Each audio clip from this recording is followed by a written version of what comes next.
Hello Hornby fans, I'm Mike, and in this video I'm going to be showing you my summertime themed layout. Obviously at the moment it's very difficult for us to go abroad with certain COVID restrictions, so Hornby have announced recently their Hornby Holidays Summertime Themed Layout Challenge. Basically, you get a layout track that you have to follow. It's got to be summer themed, obviously, and the biggest rule is that it's got to have Hornby, loco and rolling stock. So I thought, why don't I give it a go to see what I can do with those rules. So that's exactly what I did. You can make it whatever you like. It doesn't matter what your summer holiday dreams are, whether it's holidaying in the Alps or in the States or by the beach, anything at all. So I thought I'd show you my summertime themed layout.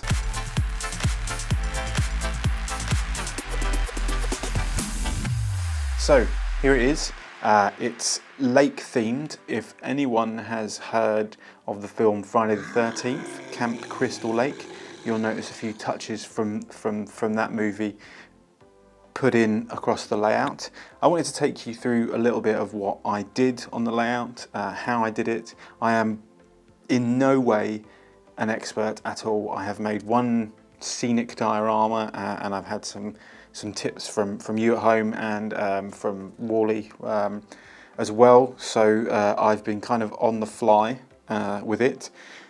Firstly, I obviously planned out what I wanted to do. I knew that I wanted to do a lake because originally I'd thought about a seaside scene, but I would then have had to, with the track obviously, raise up the track to get it over the sea. I didn't particularly feel like that was in my skill set, so I stuck to a flat scene and I wanted to have the lake as the main focal point for the whole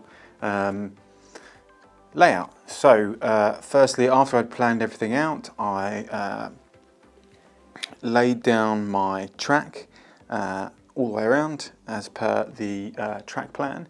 Then I did my ballasting in the way that I was taught by Wally, that you put down the track, then you paint the track, and then you ballast over the top, and then with a dropper or pipette you put in your glue so that it kind of melts into the to the track layout and then gives it more of a natural feel. And obviously the teaspoon trick that I was taught. I did put some plastic underneath the track to soften the sound. I know you can use cork and we also have like a foam roll that you can pop under as well, but I didn't have any of that to hand, so I went with some plastic. I think it's used on guttering or roofing. I just got that from a local hardware store. Put that around, ballasted, and then I did my various scenic grass. I used a ballast again for the car park. I used the limestone ballast for around the track just because I felt that gave it a nice feel. And then I used, little picnic area under the station, the little pathways, and then I did the rock around the lake. So for that, I have no idea how you would normally do it, so this is probably completely wrong. But the whole point of this entire challenge is that you can just do whatever you want, let your imagination run wild and use whatever you have. So I put down some standard kitchen sponge, which on some areas you can still kind of feel the softness of it, the sponginess of it. I cut them up into little pieces and placed them around, and then used Hornby's scale rock just to put over to give it that more of a, obviously I didn't want it to look like a sponge, so and then I got a spray from a local hardware store that had that kind of concretey feel to it, and just sprayed that all over it a couple of times and obviously let that dry. Yeah, I used the spray because I'd got pre-made rocks here which obviously look far better than my my own ones, but then I sprayed them with the same thing to give that kind of rocky feel of it. Now, as I said, it's based on Camp Crystal Lake, so I decided on some little scenes. We've obviously got the lake scene there with all our holiday makers that are probably may meet a somewhat grisly end, depending on how the film turns out. So I've got little scenes. So I have there's a little guy on the rock here, a little kid enjoying himself on the rock down here. We've got lots of surfers. We've got lifeguards, people on their paddle boats, someone out on their inflatable dinghy. We've got some jumpers jumping in there. We've got some people sort of milling around the different areas. We've also got cabins, so little cabins which are dotted around. Now, these are laser cut from a certain German black and yellow company, Noch, I believe that's how you pronounce it. So I've got those, they're laser cut cardboard, so they were really easy to assemble. So I've put them there, they're not glued down. There's another one, there's 3 there in total. And they've also got lights inside them, so I've got a little LED just inside, just to kind of give it a little bit of atmosphere when you get to later in the evening and when the lights go down. What other scenes have we got? Obviously Camp Crystal Lake down here at the front, just welcoming people into this beautiful camp.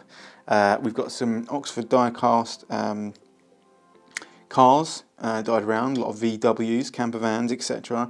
We've got a nice Walls ice cream. We have a fish and chips wagon there, and we also have an ice cream truck, obviously, because you want to get your ice cream at summer. We've got a little fire, which I did want to put a flickering light under, but I couldn't get one, which is a shame. But I might add to that with a little bit of cotton wool and a flickering light, so maybe I'll show you that another time. Obviously trees and everything like that all glued on.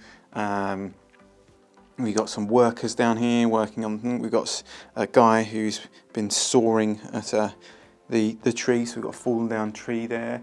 Someone's got stuck in the tree over here. How they got there, who knows. Then we have our monument to a certain 80s cube that everyone knows. There's a worker having a sit down, someone trying to work out how to do it. I never worked out how to do it, so hopefully they'll have a better chance. I haven't yet, but I've got little signposts around that I can just put little signposts when I want. Obviously our station, which comes with everything we need. And another thing about this challenge is that it's about trying out things, not worrying too much about how, whether I'm doing it right or whether I'm not doing it right. So I've used a water gel for the main part. I just painted blue on the bottom and then a kind of white foam for the foam of the lake. And bits where people are sort of moving around and things like that. The sand, obviously, don't tell anyone, but this was taken from the beach, which I wanted to use just to give it that authentic feel. So again, you can use whatever you've got lying around. I mean, for example, I've used our scale scenic bushes and things like that for around the rocks, but there's no reason why you couldn't go in the garden and get some grass and some things like that from the garden so that you could put around.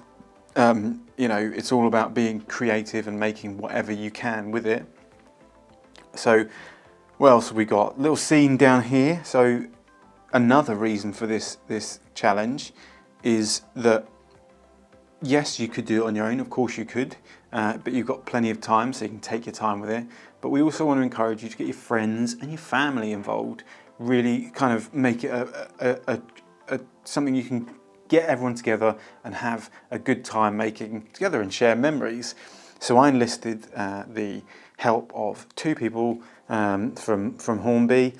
Dan, my video assistant, he has helped and he has created not only some picnic benches and a picnic table, but he also created our Jason Voorhees. So you'll see just down here, hidden in the woods, Jason is chasing 2 very excited party goers. So Dan did that for me. I'm not too good with very small things. I get frustrated a little bit quickly, so he did that. And then I also enlisted the talent of Jamie. Jamie's very, very good at craft. She enjoys it just generally at home as a hobby. So I said to her, I'll give you lots of different things, summery themed things. So, you know, a cup, I don't know, some luggage tags, things like that, a swim hat. And I set her off and just said, you know, make whatever you want to fit on here. So she has created a beach hut from lollipop sticks. She has also created very small barbecues for the beach dwellers. She has also created some bunting on the station there, and she's also created little towels for everyone down there using the swim hat. So yeah, I mean that's an example of getting everyone involved and also using whatever you've got around the house. It really doesn't matter, you know, look in your cupboards, anything you've got knocking around that you know, maybe thinking of recycling or throwing away, you can pop that on the layout. So there's the scene. I'm going to give you a closer look at all the little bits and bobs, and I haven't tested it yet, but I'm going to pop a loco on there, Hornby and Hornby rolling stock as per the rules, and we're going to see if we can get this running, and hopefully you'll like what you see from the close-up shots, and I'll see you when you've had a little look.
There you go, that was my summer themed layout, inspired by the Hornby Holidays Summer Themed Layout Challenge, which is running all the way into September. You've still got a chance to participate. All you have to do is email marketing@hornby.com, where you'll get all of the rules and regulation terms and conditions, and of course the biggest thing is you get a chance to win £1,000 worth of Hornby products.